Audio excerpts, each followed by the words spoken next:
इस वक्त मेरे साथ एक ऐसी शख्सियत मौजूद है जिनके ऊपर पाकिस्तान का एक बहुत मशहूर व मारूफ ड्रामा लिखा गया और वो ड्रामा था परिजात। वो परिजात भी हल्के रंग का था, गहरे रंग का था। ये मेरे भाई भी कह दूँ बादामी रंग के हैं और उस परिजात के सर पे बाल थे। सर ये क्या हुआ, मतलब ये क्या हुआ? जब मैं एक रात सो रहा था तो मुझे ऐसे लगा जैसे बारिश हो रही है, लेकिन दर हकीकत वो एक कुत्ता था जो कि मेरे पे पेशाब कर रहा था। अरे कहना क्या चाहते हो? तो फिर उसके बाद मैंने कहा कि आपको महसूस नहीं हुआ कि बारिश काफ़ी तवातुर से हो रही, तेज़ हो रही है और एक ही धार में हो रही? जी वो आंखें खुली थी, फिर मुझे एहसास हुआ। आप एल्फी तो नहीं पीते आप? ये जैकी चैन से इंस्पायर्ड है आप? ये क्या है, ये खुद को कैसे प्रेस करते हैं आप? शैम्पू कौन सा यूज़ करते हैं? Head and shoulders. कितना लगाते हैं? एक बुजुर्ग इनके हाथ लगा जिन्होंने इनको 5 लाख रुपया दिया जो इनके लिए करोड़ों के मुतरादिफ था। इनकी इस ज़रखेज़ सी ज़मीन पर एक अदद बोसा लिया जाए, ये हिम्मत मैं नहीं कर रहा। बिस्मिल्लाहिर्रहमानिर्रहीम, अस्सलामु अलैकुम। मैं हूँ उमर चीमा और आप देख रहे हैं दस्तक टीवी। आप सोच रहे होंगे कि मैं आफ्ताब इकबाल बन के क्यों खड़ा हूँ, क्योंकि इस वक्त मेरे साथ एक ऐसी शख्सियत मौजूद है जिनके ऊपर पाकिस्तान का एक बहुत मशहूर व मारूफ ड्रामा लिखा गया और वो ड्रामा था परिजात। एक वो परिजात था जिसके पास बेचने के लिए सिर्फ उसकी शायरी थी। एक ये परिजात है जिनके पास बेचने के लिए सिर्फ इनके रैप्स हैं। एक वो परिजात था जिसको एक ऐसा शख्स हत्थे लगा जिसने उसको करोड़ों रुपए की जायदाद यूं ही दान कर दी। एक बुजुर्ग इनके हाथ लगा जिन्होंने इनको 5 लाख रुपया दिया जो इनके लिए करोड़ों के मुतरादिफ था। एक वो परिजात था जो कि एक खातून के पीछे मारा मारा फिरता था, फिर वो मालदार हो गया। बल्कि उससे कुछ पहले आते हैं, उस खातून ने उसको दुत्कारा, इनको भी दुत्कारा गया। उस परिजात का उस खातून पे अच्छे वाला इश्क था, दिल आया हुआ था, इनका भी आया हुआ था। लेकिन वो परिजात चूँकि ड्रामा कंप्लीट हो चुका है, इसलिए उस परिजात ड्रामे में ये दिखाया गया कि अमीर होने के बाद परिजात के पास लड़की वापस आई। अभी तक इनके पास नहीं आई, लेकिन महाना वो भी अच्छी खासी आमदन कमाता था, ये भी अच्छा खासा कमा रहे हैं। लेकिन एक और मसला है, बहुत सारी जहाँ सिमिलैरिटीज़ है वहाँ ये है कि वो परिजात भी हल्के रंग का था, गहरे रंग का था। ये मेरे भाई भी कह दूँ बादामी रंग के हैं और उस परिजात के सर पे बाल थे। सर ये क्या हुआ, मतलब ये क्या हुआ? जी बस किस्मत ने जो है ना उड़ा दिए। क्या उड़ा दिए? बाल। अच्छा ये बताइएगा, उस परिजात के पास बेचने के लिए शायरी थी, आपके पास क्या था? जी मैं रैप्स बेचता रहा हूँ और उसी से अपना गुजारा करता रहा हूँ। तो ये बताइएगा आपकी दास्तान है क्या असल में? ज़रा शुरू से शुरू करें और स्पीडली बताएं।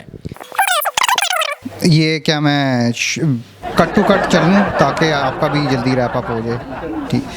तो जी मैं BNU से शुरू किया। BNU में एक अच्छा स्टूडेंट था, स्कॉलरशिप के ऊपर था। फिर जी मैं इश्क में पड़ गया। इश्क में उस लड़की को जब मैंने प्रपोज़ किया तो उसने मुझे सारों के सामने ज़लील और रुस्वा कर दिया। तो वो ज़िल्लत और रुस्वाई मुझे जाके सीधी दिल पे लगी, जिससे मैंने नशे शुरू कर दिए। और लेकिन यहाँ पे रुकिएगा ख़ातिन हज़रात, आपने रेलिवेंसी परिजात से रखनी है। उस परिजात ड्रामे में भी वो एक बड़ी यूनिवर्सिटी में गया था, ये भी एक बड़ी यूनिवर्सिटी में गए थे। जिस महबूबा पे उसका दिल आया था वो भी अमीर थी, इनकी महबूबा भी अमीर थी। वो भी उससे असाइनमेंट्स बनवाती थी, ये भी वो वाली भी आपसे असाइनमेंट्स बनवाती? जी मैं खुशी से करता था उसकी असाइनमेंट। खुशी से ही करता था बेचारा। जी मुझे ये नहीं पता कि परिजात है कौन, आप किसकी बात कर रहे हैं। ये क्या है? जब आप देखेंगे ना आपको पता लगेगा। जी मैं पाकिस्तानी ड्रामे देखता ही नहीं हूँ। क्या बोला तूने? सिर्फ एक ही देखता हूँ जिसमें वो लड़की आती। बांग्लादेशी देख? जी मैं TV देखता ही नहीं हूँ। मैं शायद आप नेपाल वगैरह के देखते? नहीं जी मैं TV देखता ही नहीं। मैं सारा दिन अपने रेस्टोरेंट पे होता हूँ, रात को जाके सो जाता हूँ, तो मुझे पता भी नहीं है दुनिया में क्या हो रहा है। मैं तो खबरें भी नहीं देखता इसी। अच्छा वहाँ से आगे फिर चलते हैं, आगे क्या हुआ? तो जी जब वो रुस्वा उसने मुझे किया, जलील किया और बाहर निकाल दिया अपनी पार्टी से, तो मैं नशों में लग गया। और नशों के में लगने की वजह से मैं अपनी जो है ना उसमें यूनिवर्सिटी नहीं जाता था, जिस वजह से यूनिवर्सिटी ने भी निकाल दिया। तो यूनिवर्सिटी ने जब मुझे निकाल दिया तो वहाँ से मेरे घर वालों को जब ये पता चला कि लड़का नशे में लग गया और वो उसमें चला गया, तो उसने घर वालों ने भी मुझे घर से निकाल दिया और मैं सड़क पे आ गया। एक तवील सफ़र मैंने सड़क पे गुजारा और सड़क पे गुजारने के बाद सड़क पे रहना बड़ा मुश्किल है। उस दौरान कोई हादसात भी हुए होंगे, कोई नशेई आपके साथ आगे बैठ जाते होंगे, आपकी जेब से पैसे निकाल लिए जाते होंगे। कहाँ रहते थे सड़क पे, किस किस मकाम पे रहते थे? जी ज़्यादातर तो मैंने वो प्लेटफॉर्मों पे रातें गुजारी हैं और एक सोशल मीडिया प्लेटफॉर्म? जी रेलवे स्टेशन प्लेटफॉर्म। तो मैंने वहाँ पे जो है ना कई प्लेटफॉर्मों पे रातें गुजारी, जिससे मेरा नाम, मैंने अपना नाम जो है ना बरकत पाकिस्तानी रख दिया, क्योंकि मैं पाकिस्तान हूँ। तो फिर हुआ ये जी कि मैं, एक पॉइंट ऐसा आया ज़िंदगी में जहाँ पे मैंने अपनी ज़िंदगी को तब्दील करने की कोशिश की। मैंने नशों से अपने आप को निकाला। मैंने किराए पे एक तवा लिया। क्या था ये क्या टर्निंग पॉइंट था ये? शाबाश बेटा। क्या कब जेहन में आया कि यार मैं नशे छोड़ूं और मैं कुछ ज़िंदगी में हलाल कमाऊं? जी हलाल तो मैं पहले भी वो हलाल तरह से ज़िंदगी गुजारूं, क्या नशों में पड़ा हुआ हूँ? जी मैंने एक पॉइंट पे आके मैंने कहा कि अपनी ज़िंदगी को मैं जो है ना बेहतर करता हूँ। तो जी वो हुआ ये कि जब मैं एक रात सो रहा था तो मुझे ऐसे लगा जैसे बारिश हो रही है, लेकिन दर हकीकत वो एक कुत्ता था जो कि मेरे पे पेशाब कर रहा था। अरे कहना क्या चाहते हो? तो फिर उसके बाद मैंने कहा कि नहीं। आपको महसूस नहीं हुआ कि बारिश काफ़ी तवातुर से हो रही, तेज़ हो रही है और एक ही धार में हो रही? जी वो आंखें खुली थी, फिर मुझे एहसास हुआ था। तो फिर उसके आप शुरू से बचपन से ही ऐसे बोलते हैं घुटे घुटे से मुंह के साथ, या उस वो जो बारिश आप बता रहे हैं उसके बाद ये सीन हुआ? जी मैं शुरू से ही ऐसे था। तो फिर उसके बाद हुआ ये कि मैंने जो है ना अपना ज़िंदगी को बेहतर करना शुरू किया। मैंने दोबारा से एक बंदे से किराए पे तवा लिया और उस पर वो रैप्स बना के ट्रेनों में बेचने शुरू कर दिए। वहाँ से जो है ना मैं फिर DHA चला गया। DHA एक बंदा मिला जो रेस्टोरेंट ओनर था। 2 साल मैंने उसके पास गुजारे, सारे काम उसके मैं करता था। तो यानी उसको आपके रैप्स पसंद आए, टेस्ट पसंद आया? मेरा टेस्ट पसंद आया। तो फिर उसने कहा जी कि आप जो है ना मेरे साथ रेस्टोरेंट पे आ जाए। 2 साल मैंने उसके पास गुजारे, लेकिन मुझे तनख्वाह 1 महीने की भी नहीं मिली। तो जब मैंने उसको रिक्वेस्ट की कि मुझे आप जो है ना वो तनख्वाह दें, तो उसने तनख्वाह तो नहीं दी, लेकिन उठा के मुझे रेस्टोरेंट से बाहर फेंक दिया। वहाँ से फिर मैं जनरल हॉस्पिटल आ गया, जहाँ पे जो है ना मैंने कहा कि यार मेरी तो ज़िंदगी में काम ही काम। जनरल हॉस्पिटल में भी रैप्स वगैरह बनाते थे, कैंटीन में काम करते थे? नहीं जी, मैं वहाँ पे बुज़ुर्गों की खिदमत करनी शुरू की। मैंने कहा वो जो ज़िंदगी से सताए हुए हैं उनकी। पूरा आ गया था आपको पैसे कैसे निकलवाते हैं जी मैं बुजुर्गों से? खवातीन तो शादियां कर लेती हैं बुड्ढों से, आपने क्या किया था बुड्ढे से जो उसने 5 लाख दे दिया आपको? जी वो मुझे हैरानगी है उसने अब ये सुनिए से कर क्या लिया, क्या किया उसने? जी वो फिर हुआ ये कि एक दिन वहाँ पे मुझे एक पेशेंट से मुलाकात हुई, जिसने मरने से कोई 2 दिन पहले मुझे बुलाया और उसने कहा कि भाई ना तुम्हारा कोई आगे पीछे है, ना मेरा कोई आगे पीछे है, तो आप जो है ना वो ये मेरी जमा पूंजी रख लें और इससे आप अपनी ज़िंदगी को बेहतर कर लें। बेटा बना लिया उसने आप? जी बेटा ही एक किस्म का बनाया, क्योंकि कफन दफन तो उसका मैंने ही किया था। अल्लाह पाक उसको जन्नत नसीब करे। तो फिर वो पैसे से जो है ना मैंने, ये मुझे एजाज साहब मिले, इनके साथ मिल के जो है ना ये रेस्टोरेंट बनाया। इन्होंने भी पैसे डाले, मैंने भी पैसे डाले, और आज हमारी इतनी अच्छी सेल हो रही है दिन की कि अब वो पीछे जितने गम थे वो मैटर भी नहीं करते। पीछे मुझे तो 2 दिन गम मिले हैं। एक तो वो जो बुज़ुर्ग फोत हो गए, खैर वो तो मेरे ख्याल कहीं की आपको खुशी भी होगी कि 5 लाख रुपया दे गए।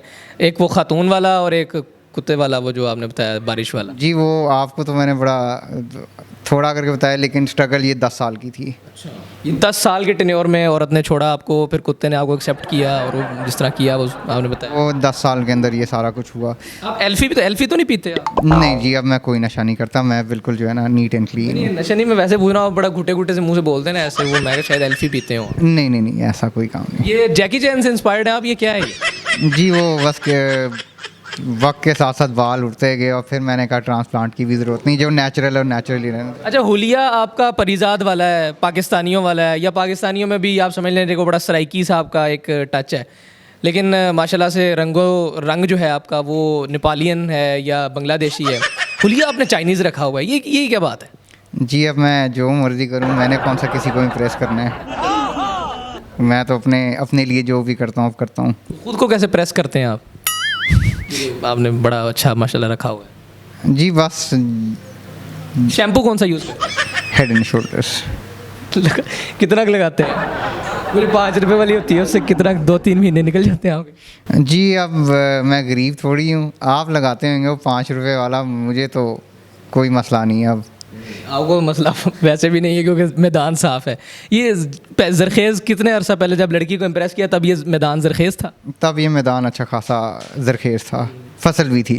उसके बाद फिर ज़िंदगी में भी बंजरपन आ गया और इधर भी। जी ज़िंदगी तो बेहतर हो गई है, लेकिन ऊपर बंजरपन आ गया। अच्छा ये बताइएगा कि घर में ये रैप बनाने का हुनर जो है आपके हाथ में, ये एक जायका है, ये घर से सीखा था या ये कहाँ से आया ये कि आप माशाल्लाह से इतना बड़ा रेस्टोरेंट बना लिया? जी बचपन से जो है ना, जब मैं स्कूल साइकिल पे जा रहा होता था तो अक्सर औकात में अपना नाश्ता जो है ना वो पराठे के अंदर अंडा रोल करके जो है ना लेके जाता था और चलते चलते साइकिल पे खाता था। ये रैपिंग का हुनर मुझे वहाँ से था, बचपन से ही आया था। और बाकी ये है कि मैं ऑन एंड ऑफ जो है ना खाने पीने का एक्सपेरिमेंट करता रहता था, डिफरेंट चीज़ें रोटी में डाल के। तो फिर उधर से ये मुझे जो है ना रैप्स का आया पूरा एक्सपीरियंस। इस वक्त ख़वातीन हज़रात, मेरे प्रोड्यूसर की जानिब से ये कहा जा रहा है कि इनकी इस ज़रखेज़ सी ज़मीन पर एक अदद बोसा लिया जाए। ये हिम्मत मैं नहीं कर रहा, आपको रेटिंग है ना भाई। इधर सर ये इधर का मैं बोसा ले सकता हूँ, लेकिन यहाँ का ये दूर से ही है सर आपको। तो ये ख़वातीन हज़रात, बहुत सारे लोग यहाँ पर इस वक्त ये तनकीद कर रहे होंगे कि हम इनके ऊपर तनकीद कर रहे हैं या इनका मजाक उड़ा रहे हैं, इनके रंग की वजह से बॉडी शेमिंग कर रहे हैं। तो ये बता दें कि आपकी इजाज़त से हो रहा है। जी मुझे कोई मसला नहीं, ज़िंदगी ने इतनी बॉडी शेमिंग कर दी है तो आपको 2 मिनट कर लेंगे तो क्या फ़र्क पड़ेगा। लेकिन ये हम तंज़ो मजाक के लिए कर रहे हैं, ये वाज़े कर दें। जी आप तंज़ो मज़ाक के लिए बहुत शुक्रिया जी, अल्लाह ताला आपको खुश रखे। थैंक यू सो मच ख़वातीन हज़रात, मुझे इजाज़त दीजिए, अल्लाह हाफ़िज़।